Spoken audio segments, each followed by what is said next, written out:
Good afternoon, everyone, and thank you for being here today for Social Justice as a Daily Praxis. My name is Ben Scher, and I'm the Director of the Office of Global and Lifelong Learning at the NYU Silver School of Social Work.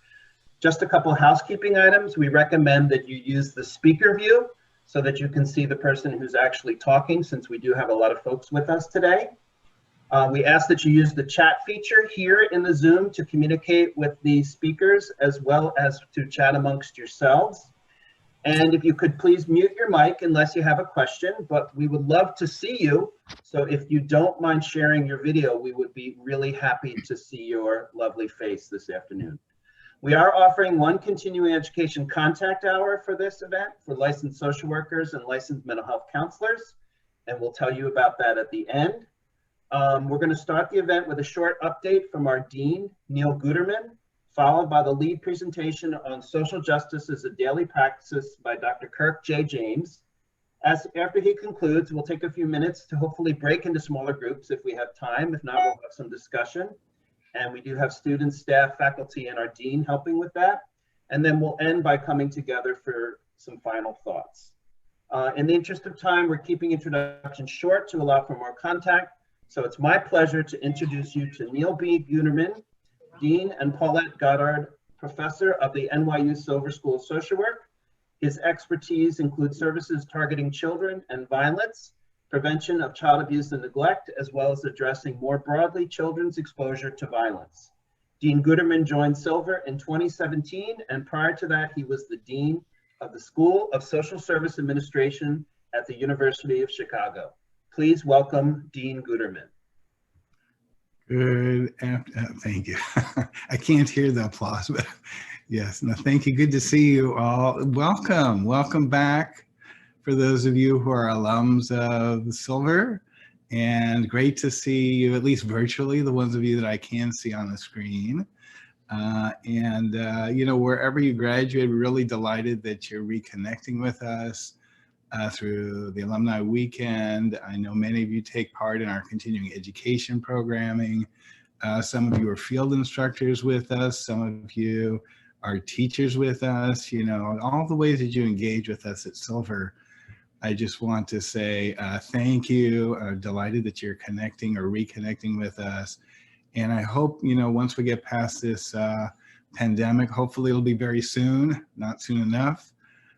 You know, that I'll have a chance to meet some of you in person, and we'll be able to connect a little bit more personally rather than through, you know, through our laptops and so forth. So some of you may know this is this September, we actually formally celebrated our 60th anniversary as a School of Social Work. And I should say, what an incredibly challenging time to celebrate our 60th anniversary. You know, we all know, of course, this crazy pandemic that we're in. We, just to let you know, those of you that are less up to date with what's going on, we were, like all other schools of social work around the nation, were forced to shift our learning and our teaching remote in the spring. We were actually, I think, the first or second school of social work in the New York City and even nationally to do that. And at the time, that was actually really, we got a lot of skepticism about that. Why are we going remote? And of course, now it's sort of a beyond a no-brainer. We obviously want to get out ahead of the curve and press down the curve of infections in the New York City area, and not put our students or their clients at risk. And so we did make that decision really early on. And I have to say, while of course the learning inside our school is different because it's now mediated all through screens for the most part, although some of our students are in field, you know, there's some really rich learning going on at the school right now, and actually some things that are going on that we could not have done in person. And so, you know, we're always, like social work, trying to take what we've got and make not only the best out of it, but actually drive some growth through that process. And I think that that's happening certainly through the pandemic. I would say another example of what turning a challenge into a growth opportunity is we're really amplifying our social justice mission at Silver in a way that I think has been overdue in my view. We've been focusing intensively on building a more inclusive school culture, community, and curriculum. And this frankly has required all of us inside Silver to take a deeper look at ourselves, to do some crucial and critical self-reflection, and to really recommit ourselves to the core values of social justice as social workers. You may know a couple of years ago, we adopted what we're calling our Action Against Racism agenda. And I'd encourage you to take a look, excuse me, at our website that summarizes our various initiatives around our Action Against Racism agenda. And we at Silver, and I should also remind us at our profession as a whole, have been now committed to really taking on an anti-racist agenda for ourselves, for our school, and for those whom we serve in our profession. The social work profession just announced a grand challenge of eliminating racism. So we're right on board with that, and indeed, I think taking up a leadership role around the country. This work obviously is really challenging, difficult, you know, might say uncomfortable for some of us, for maybe all of us to do. But like anything that we do in social work, it's done toward growth, toward healing, toward uplifting us, ourselves and those around us, and leading with compassion. And to use, you know, a word that J. James uses is, you know, we do it with love. And, but that said, I should say the work strengthens us. Just to give you a couple examples, we broke record in applications to every one of our degree granting programs this year. We broke records on philanthropy, where we more than doubled our fundraising goal for the past year.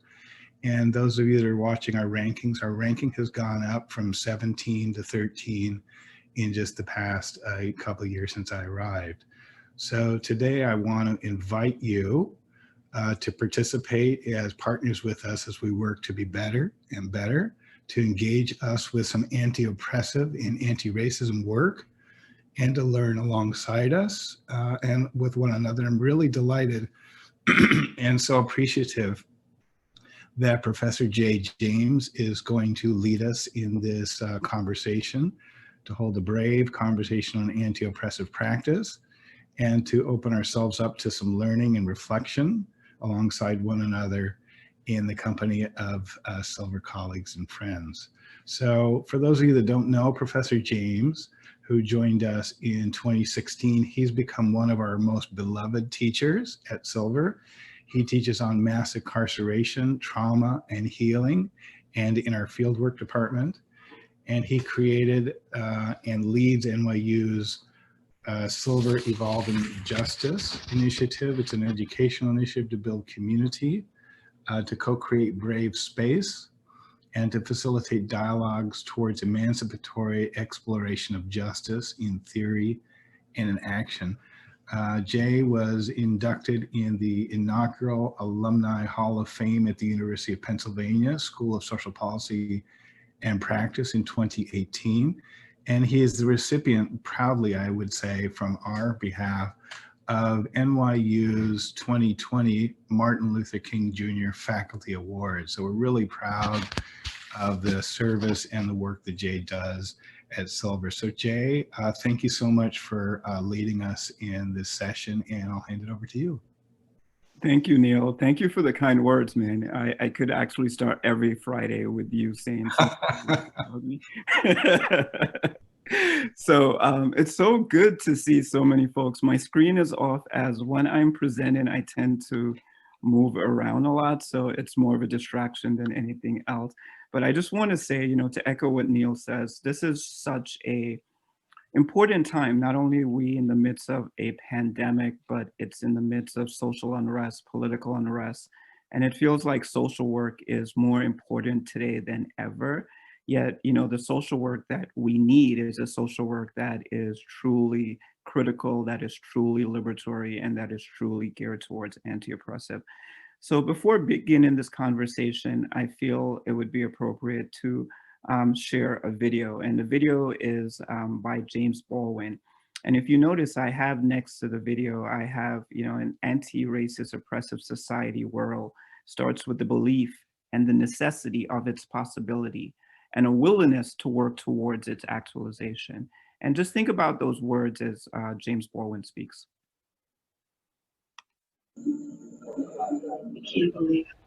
I can't be a pessimist because I'm alive.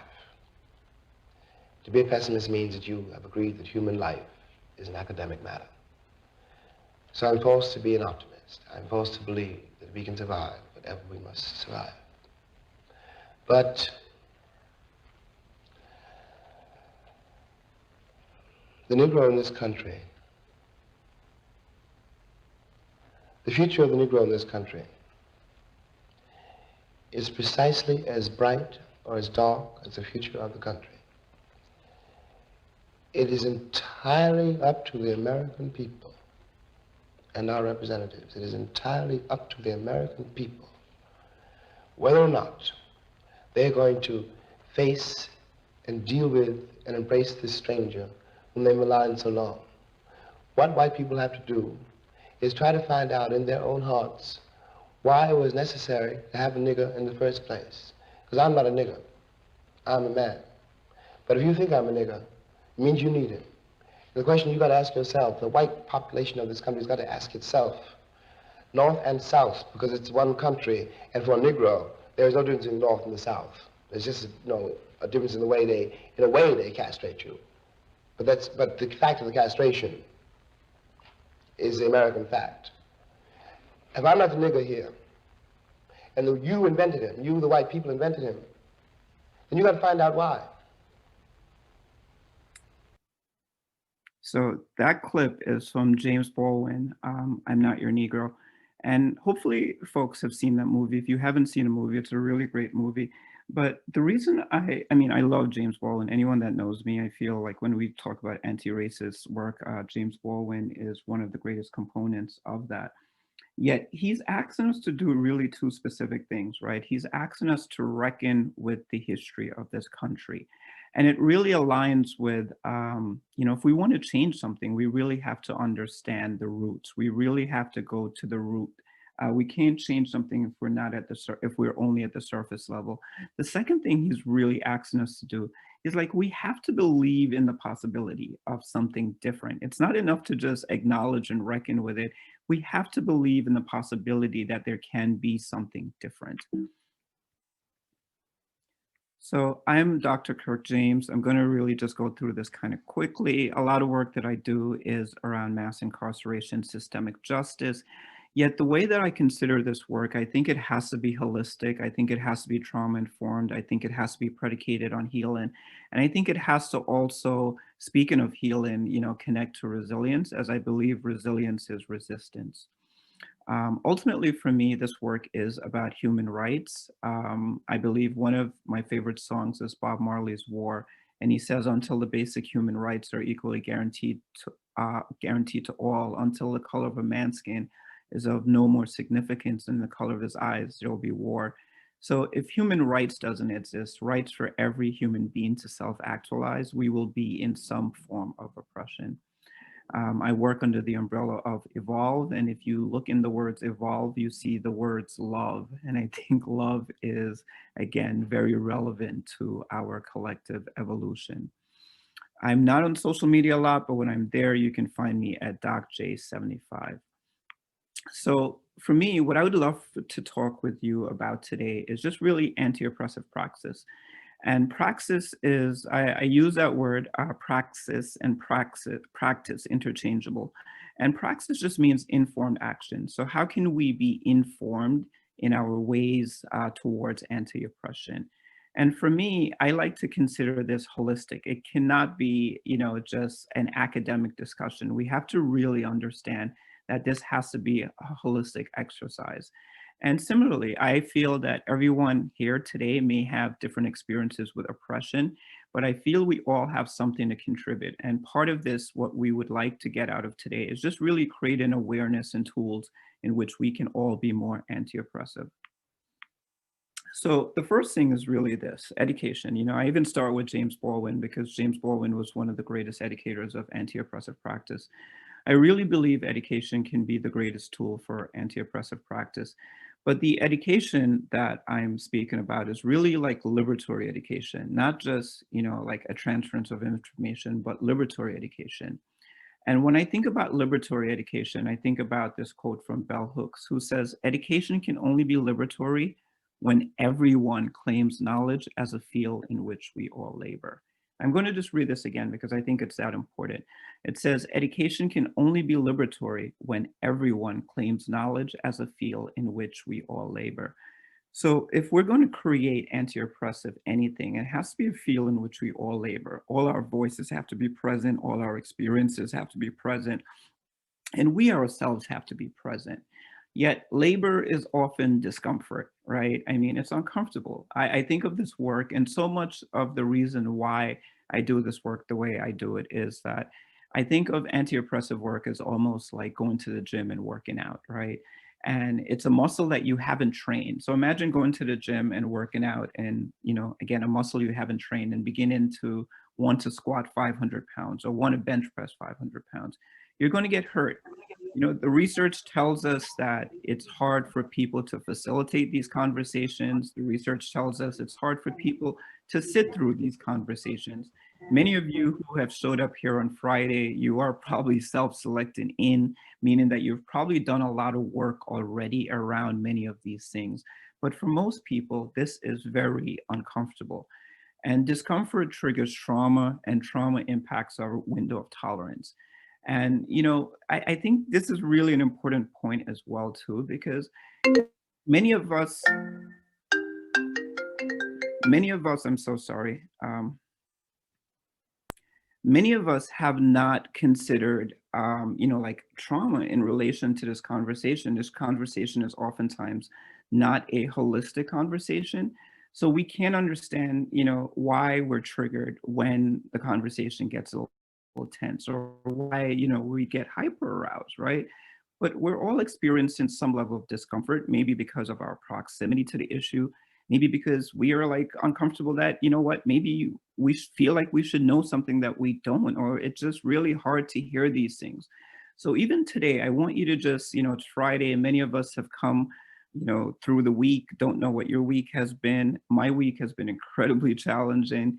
And when I know my weeks are challenging, it's very important for me to take some time to make sure that I'm grounding myself, take some time to make sure that I'm in my window of tolerance, because I know if I'm not in my window of tolerance, then it's harder for me to show up. So even right now, I'd love for you to just take a moment and just, you know, ask yourself, where are you, you know? And one of the tools that, before I even give you a tool, why it's so important for us to even think about, you know, trauma in relation to this conversation is because like trauma is drama, right? It like impacts our ability to think. So I remember in research, my professor always used to say, you know, what's the efficacy of your instrument? So if we're going to be anti-oppressive practitioners, right, like what's the efficacy of your instrument? And our instruments are our brain, and trauma impacts our brain. Trauma impacts our ability to think holistically. It severs the corpus callosum. Trauma impacts our bodies. You know, just really, it impacts like every functioning of our bodies. So again, if we are the instruments, if we are the folks that are going to show up and do this work, if we're not cognizant of trauma, if we're not cognizant of our own relationship to trauma and oppression, it's going to be very hard for us to do what we intend to do. So ultimately, as a anti-oppressive practitioner, especially someone who has had a lot of experience with oppression and a lot of experience with trauma, this work has to start with myself. And for you, I want you to just really sit with that for a second as well. And Audre Lorde has this really great quote, caring for myself is not self-indulgence, it is self-preservation, and that is an act of political warfare. And again, you know, like we can provide something for somebody else, especially as social workers, right, if our cups are empty. So I won't do this with you today, but this is usually an exercise that I do with, you know, when I do classes, to begin my classes, to begin trainings around anti-oppressive practice. It's a really good grounding exercise.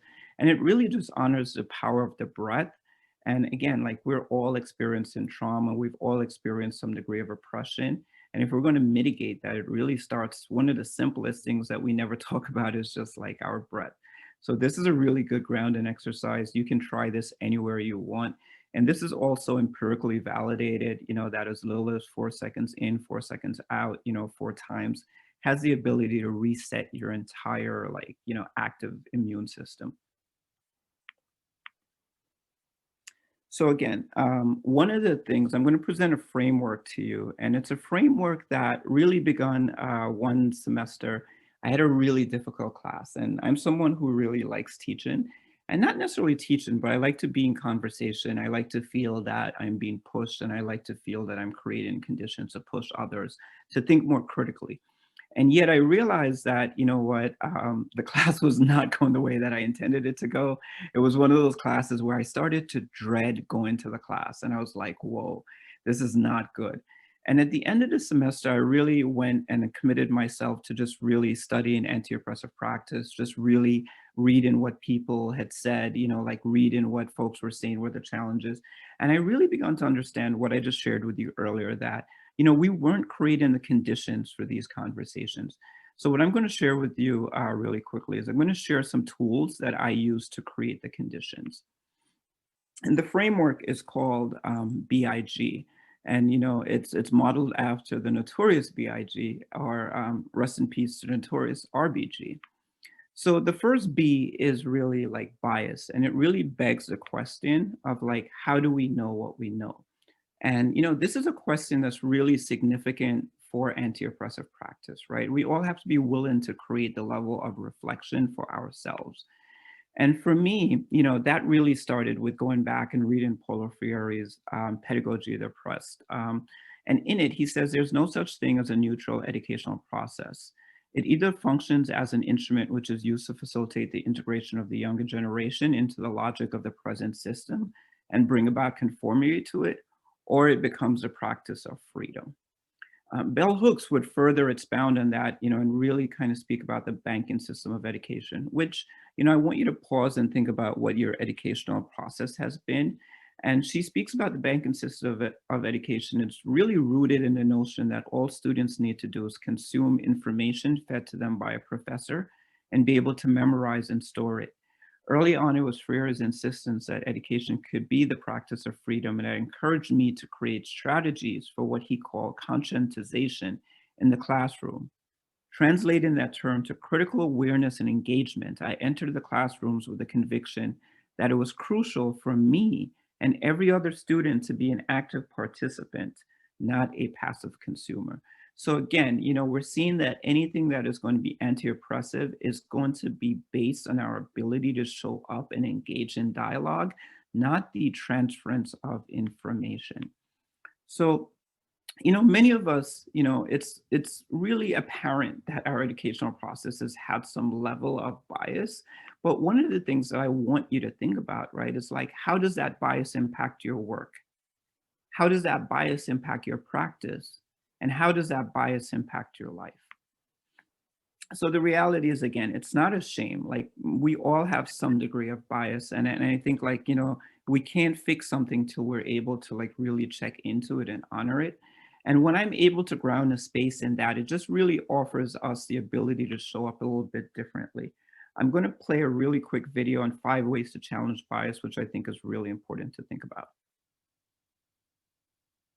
Information bias is something that you're probably familiar with, even if you don't know the term. Basically, it means that we seek out information that supports our own opinion. And if we come across something that contradicts it, then we're likely to say, but there's something wrong with this information. How can you combat it? Here are 5 ways.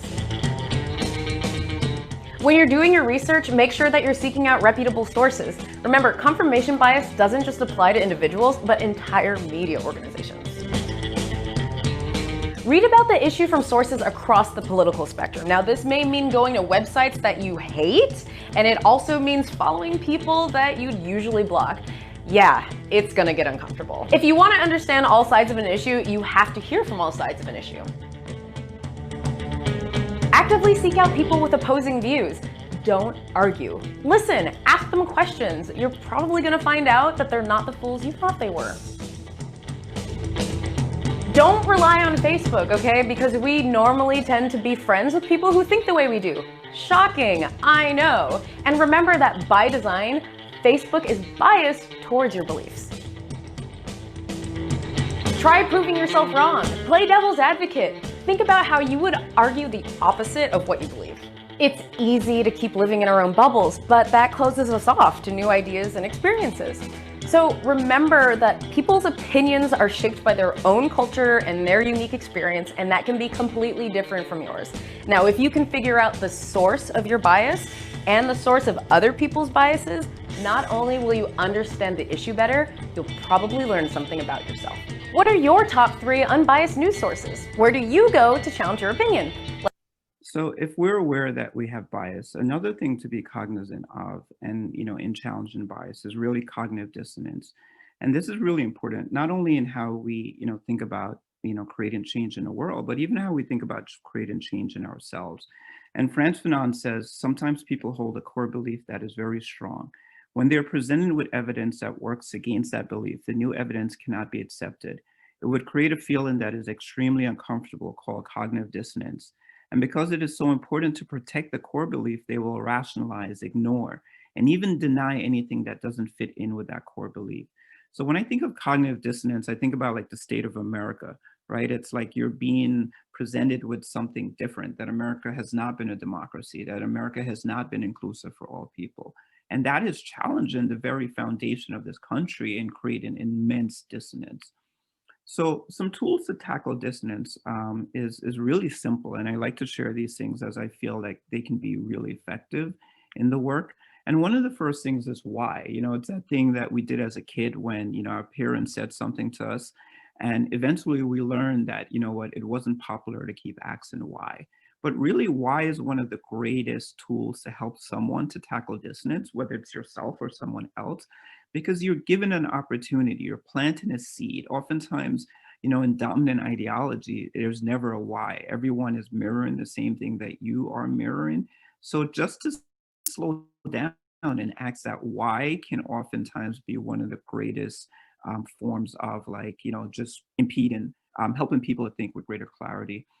As a clinician, I like to think of the stages of change. I think it really applies to this conversation. Think about how many times, even in our own lives, there were things that we clearly did not have understanding of, and that we were doing that were potentially harmful. We weren't even in pre-contemplation. As we begun to understand it, we begun to move towards action. So similarly, right, when many people are confronted with new ideas or presented with a mirror to see themselves, it oftentimes has to go through a stage before they can move to action. Once we're clearly aware of bias, right, it's really important that we're able to show up and be intentional. So, it may come as a surprise to you, but oftentimes I ask my classes just really straightforward. Are you here to learn? Are you here to grow? Or are you here to simply have your beliefs reaffirmed? And this is important because in challenging bias, many people show up and it's really to reaffirm your beliefs. So whether you're teaching this work or you're in a class doing this work, it's really important that everyone is really clear as to what their intentions are. So a tool for intentionality, I believe, is really creating and kind of like rooting in your North Star. Like what's your North Star? What is your value system? And this is really powerful from Malcolm X. And he says, I'm for truth no matter who tells it. I'm for justice no matter who it is for or against. I'm a human being first and foremost. And as such, I'm for whoever and whatever benefits humanity as a whole. So if we're for truth, justice, and humanity, yet recognize our own bias, how do we evolve?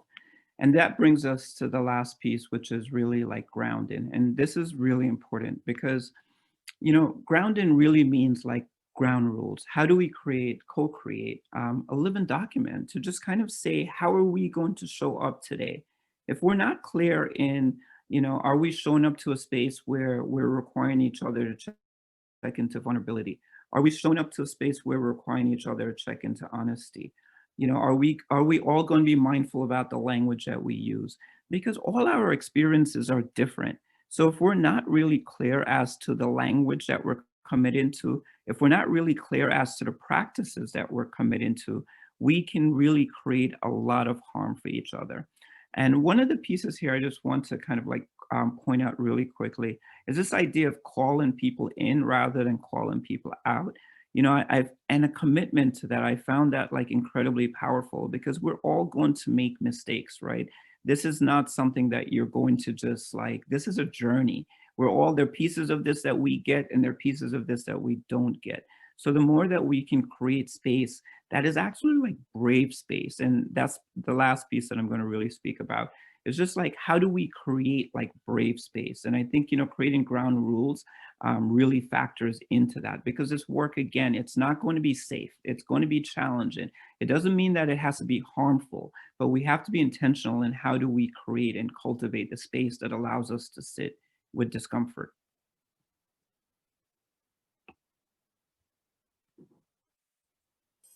What is a safe space to you?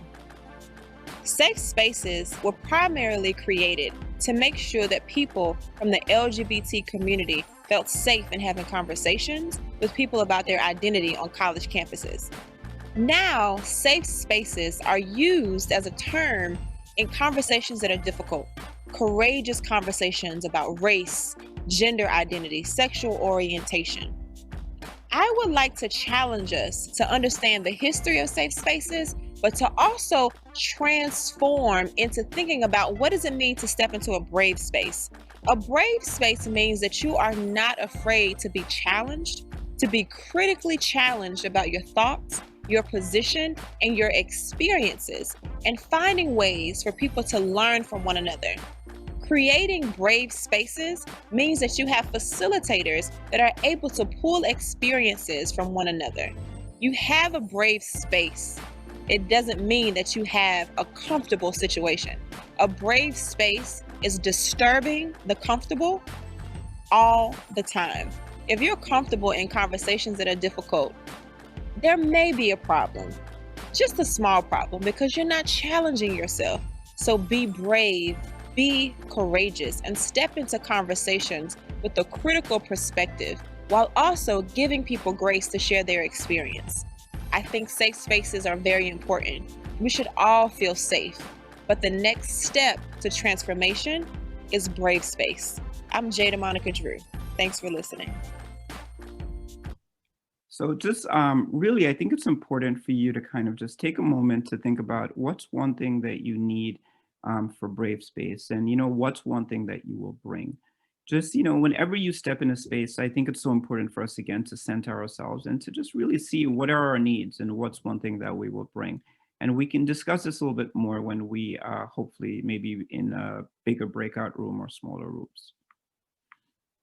So I wanted to kind of give you a framework, which I think is really important. I was given a green light that I have a little bit more time. So grounding our space allows us to critically discuss oppression.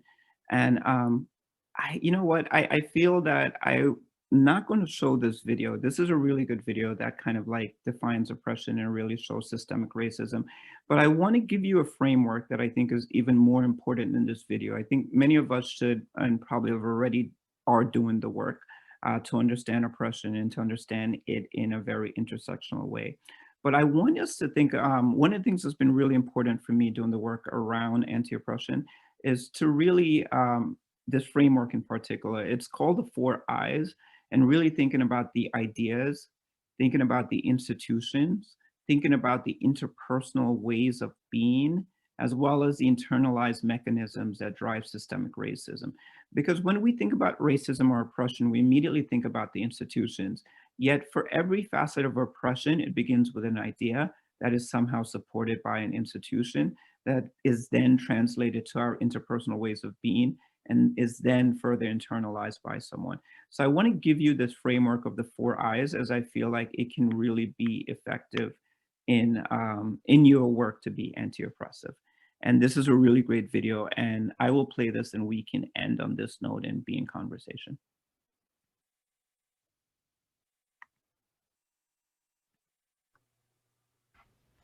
Hello, my name is Melissa.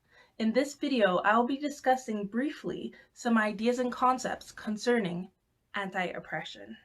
For the purpose of this video, we will define oppression as the unjust use of power. Once again, the unjust use of power. So you may be asking yourself now, how is anti-oppression relevant in your life? Well, we're going to dive into that next. We're going to be looking at the 4 levels that oppression actually infiltrates society. The first level of oppression is the ideological stage. So specifically, we are looking at social constructs, ideas about people, myths, stereotypes that we hold in society that come to be normalized and seen as truth that impact the way society interacts with individuals, communities, and various groups. And sometimes oppression at the institutional stage looks like being excluded. It looks like being invisibilized, because if at the ideological stage of society you are not seen as normal or valid or the standard, you may not even be considered when laws are being made, when procedures are being made. You may not even be a thought. So it's so important to understand those connections. The next phase is the interpersonal phase. In this phase, we have folks that are enforcing and acting out actions from the institutional phase, whether that be policies, enforcing laws, procedures, or anything that falls under that umbrella. It is happening at the interpersonal stage. And all those things are reinforced by the ideologies.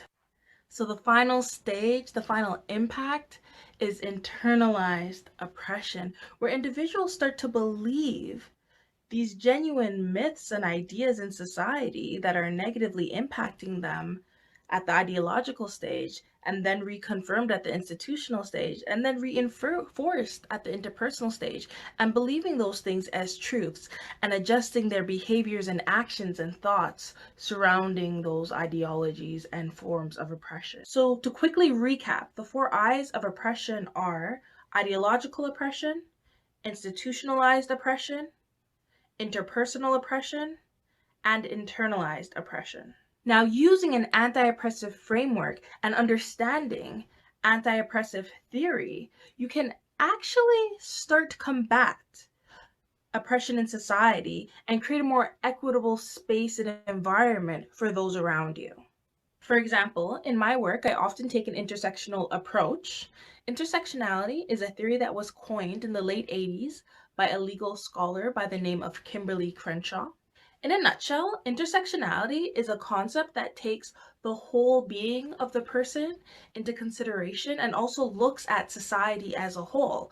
So, for example, it may look at different aspects of an individual's identity and how they may interact over different times and spaces to influence the person's experiences in society. Overall, anti-oppression is so important for everybody, and especially those in power, professors, healthcare practitioners, counselors, doctors, teachers, police officers, everyone. Anti-oppression is for you. It's for me, it's for you, it's for everyone, because you have influence, you have power, and it's so important to have these theories and knowledge and background to be able to properly support everyone in society so nobody gets left behind.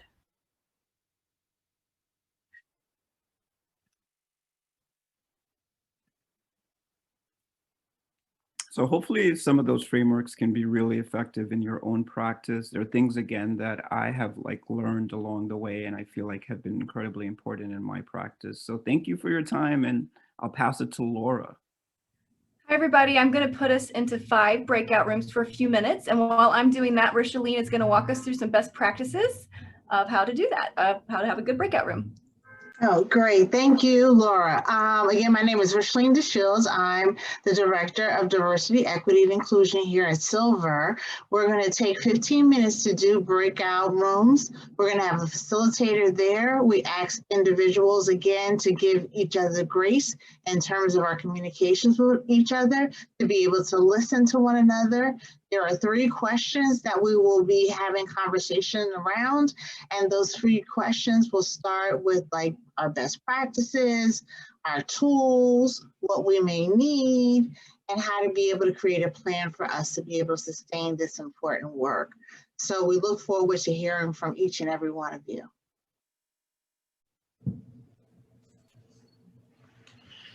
Come. Coming back. So we're back. I guess everybody else is No, back. we're ready. You were excited. It was actually interesting while you guys were gone. We had a lost parent literally wander in who was kind of lost. So I helped him find his next session. It was great. That's great. Just like real life, just like real person stuff.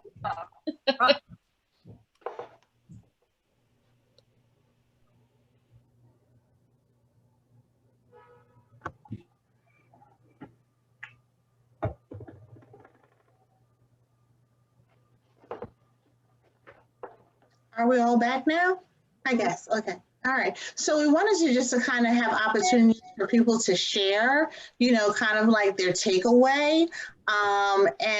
Oftentimes, at least in my group, our takeaway was that we really loved Dr. James' presentation, and we kind of wove that throughout our conversations. So there were so many valuable takeaways that we had, from whether or not it was the why question to, you know, the 4 I's, to providing grace for individuals too as well. So that was some of the takeaways in my group, but I would love to be able to hear from others. What were some of your takeaways? I can jump in really quickly, Richleen, and I wanted to share, we were just listening to really an amazing story by Caroline, who was in our group, and she was sharing of her son who's at Tisch and his journey to Tisch. And I thought it was such a powerful example of anti-oppressive practice because, you know, her son enjoyed dancing as a boy. And yet, you know, like there was a lot of questions like, oh, he doesn't want to play basketball. He doesn't want to do this, you know, and they were very supportive in him of that. And now, you know, like he's exactly where he should be. So I think sometimes when we think about anti-oppressive practice, it's not always out there, right? It's like, how do we dismantle the ideas that are like in here? And how do we create space to allow people to be people? And I thought that was such a beautiful example.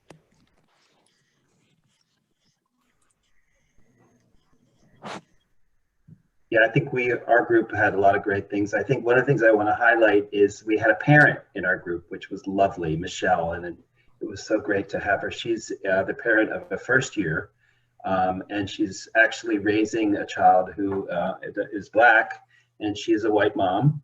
And she said one of the reasons that she came to, her child chose to come to NYU is because it's the most diverse university in the country. But so it was just really great to have her and have her as part of our group. And we talked a lot about similar things that other group members did.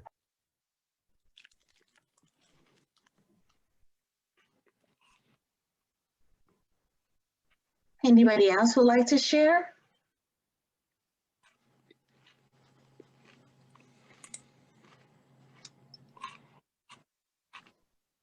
Well, I think, you know, before I turn it back over to Dr. James, because he always has these pearls and of wisdom to be able to share.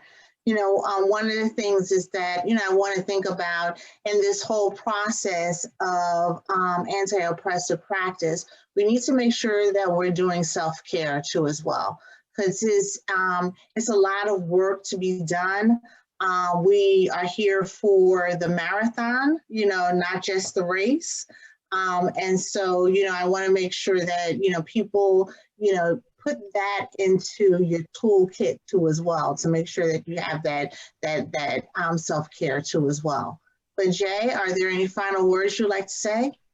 Yeah, I mean, to that, you gave me the perfect like alley-oop, you know, I'm catching it and I'm going to dunk it. So I'm going to just really like end with this video, which I think is so powerful. And just really thinking about exactly what you just said, Richleen. I feel that, you know, in doing this work, not only self-care, but really finding joy. And I think of joy as like resistance, right? You know, like if we're not finding joy, you know, it's going to be very hard for us to show up and be the best people that we need to be in this work. And this is always a reminder. When it feels a little bit heavy for me, I throw on Maya Angelou. You may write me down in history with your bitter, twisted lies. You may trod me in the very dirt, but still like dust, I'll rise. Does my sassiness upset you? Why are you beset with gloom? Just because I walk as if I have oil wells pumping in my living room. Just like moons and like suns with the certainty of tides, just like hope springing high, still I ride. Did you want to see me broken, bowed head and lowered eyes, shoulders falling down like teardrops, weakened by my soulful cries? Does my sassiness upset you? Don't take it so hard just because I laugh, as if I have gold mines digging in my own backyard. You can shoot me with your words, you can cut me with your lies, you can kill me with your hatefulness, but just like life, all right. Does my sexiness offend you? Oh. Does it come as a surprise that I dance? As if I have diamonds at the meeting of my thighs. Out of the huts of history's shame I rise. Up from a past rooted in pain I rise. A black ocean leaping and wide, welling and swelling and bearing in the tide. Leaving behind nights of terror and fear I rise. Into a daybreak miraculously clear I rise, bringing the gifts that my ancestors gave. I am the hope and the dream of the slave. And so,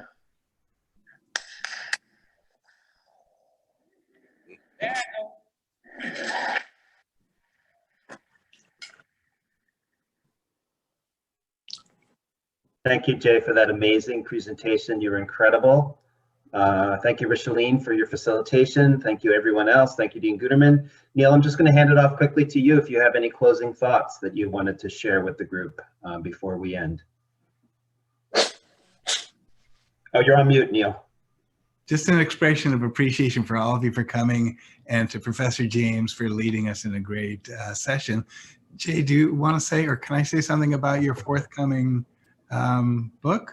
Or yeah, I mean, I can say something really quickly. So so much of my doing this work as a result of my own experience. At 18 years old, I was arrested and I was sentenced to life in prison under the Rockefeller drug laws. That story is being written right now and hopefully published in the next few months. It's going to be titled 94A 6325. Which was my prison number, and it's titled Coming of Age in the Era of Mass Incarceration. Wow. So it's going to be a great story, again, just to kind of like capture what this experience is for so many people. And if you're not familiar with mass incarceration, it's impacted 1 in 3 Black men. More Black men are incarcerated today than were enslaved in 1850. So it's a really significant point of conversation, especially as we speak about anti-oppressive practice. Thank you, Neil. That's going to be a very powerful book. Let's all keep our eyes out for it. Thank you all so much for joining us, and hope you enjoy the rest of the Alumni Weekend. Thank you all. Have a great day. Thank you. Thank you. Thank